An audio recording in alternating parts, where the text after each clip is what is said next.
Bonjour à tous, c'est Quentin et bienvenue dans ce nouvel épisode de La Voix du Lion. Aujourd'hui, un épisode intitulé « Juste pour rire ». Et par contre, on va peut-être pas forcément beaucoup se marrer tout de suite, mais c'est une réflexion sur qu'est-ce qui nous fait rire. Alors, je crois qu'il y a quelque chose qui est à peu près universel. Quand j'étais petit, d'ailleurs, ça existait dans une série qui s'appelait Vidéo Gag. Je sais pas si vous vous en rappelez de ce truc-là, ça passait sur TF1 à l'époque, ouais.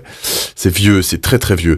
Et en fait, le principe, c'est de réunir un certain nombre de gags, des situations incongrues auxquelles on devrait pas s'attendre, qui étaient filmées par des gens, et très souvent, très souvent dans ces gags-là, il y a la notion de chute, il y a une chute, il y a quelqu'un qui tombe alors qu'il devrait pas tomber.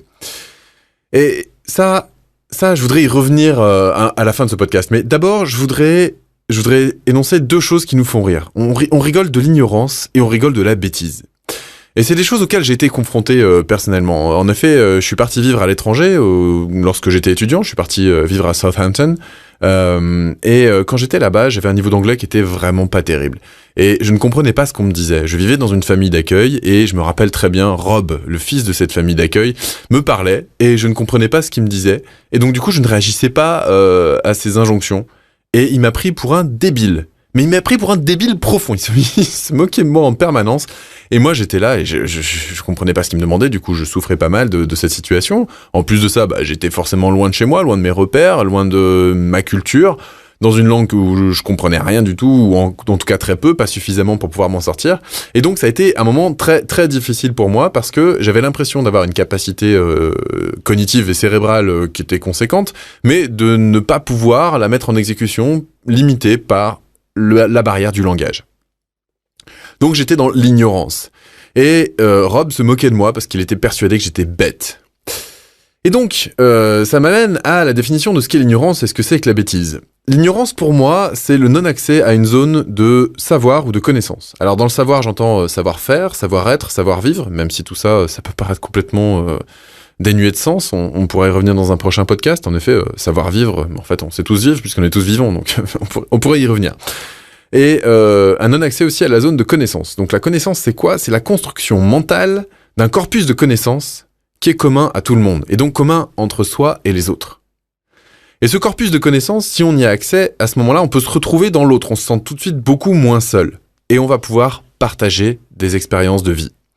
Donc, aller au-delà de son ignorance, c'est aller un peu plus vers les autres, et ça, c'est quelque chose de fantastique, et c'est d'ailleurs a priori pour ça que l'école a été inventée au départ.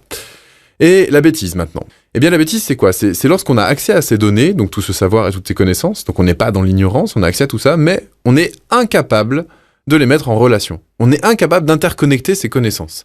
Il y a quelque chose qui se fait pas dans le cerveau, il y a une connexion synaptique qui se fait pas. Et on va faire des choses, on va faire des choix, on va rayonner une certaine manière d'être, on va dilapider un certain discours, on va essayer on va être socialement avec les autres d'une manière où on va paraître bête, parce qu'on est incapable de mettre en relation certaines données entre elles.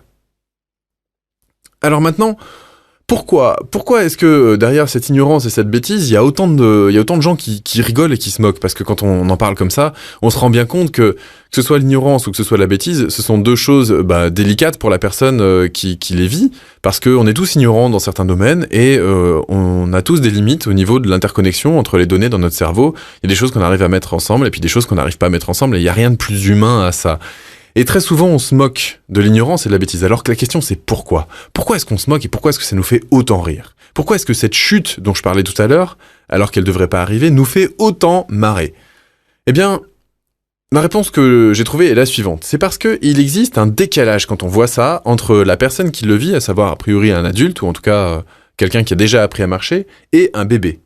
Et donc ce décalage montre une non-évolution. Et cette non-évolution, eh bien, nous permet à nous, spectateurs, une distinction entre moi, le sachant, celui qui rigole, moi je sais et je vois l'autre, l'ignorant, celui qui ne sait pas. Donc l'autre n'est pas évolué, moi je suis évolué. Et la moquerie, finalement, le fait de rire d'une situation incongrue, eh bien c'est ce décalage entre le sachant et l'ignorant. Et ça nous permet, à nous, sachant quand on rigole, de nous retrouver entre nous et de se dire que nous, au moins, on sait. Mais en fait, on sait quoi ? On sait qu'on appartient à une communauté, d'accord ? On sait qu'on a accès à un certain savoir, on sait qu'on a accès à une certaine connexion entre ces différentes zones de savoir, mais est-ce qu'on a accès à l'empathie ? Est-ce qu'on a accès à la capacité à aider l'autre à combler son ignorance ou à dépasser sa bêtise, dépasser ses propres limites. Parce que finalement, on est tous bêtes quelque part et on est tous ignorants quelque part. Donc voilà.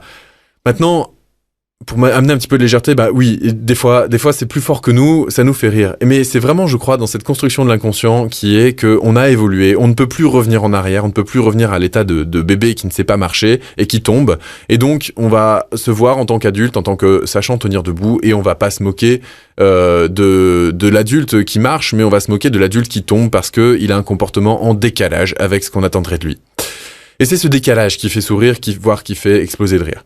Je sais pas ce que vous pensez de cette notion d'ignorance, de bêtise, ce décalage avec le juste pour rire des fois, parce que c'est juste drôle, et en même temps ça casse pas mal l'image sociale, ça casse pas mal les capacités d'évolution, et ça empêche le fait d'avancer. Donc est-ce que le rire est bénéfique dans ce cas-là ? Je sais pas, je crois que c'est une question qu'on peut vraiment se poser. En tout cas, moi je vous la pose, à vous qui m'écoutez, et j'attends vos réponses avec impatience dans les commentaires. Je vous souhaite une très belle fin de journée, et je vous dis à bientôt pour un prochain podcast. Salut !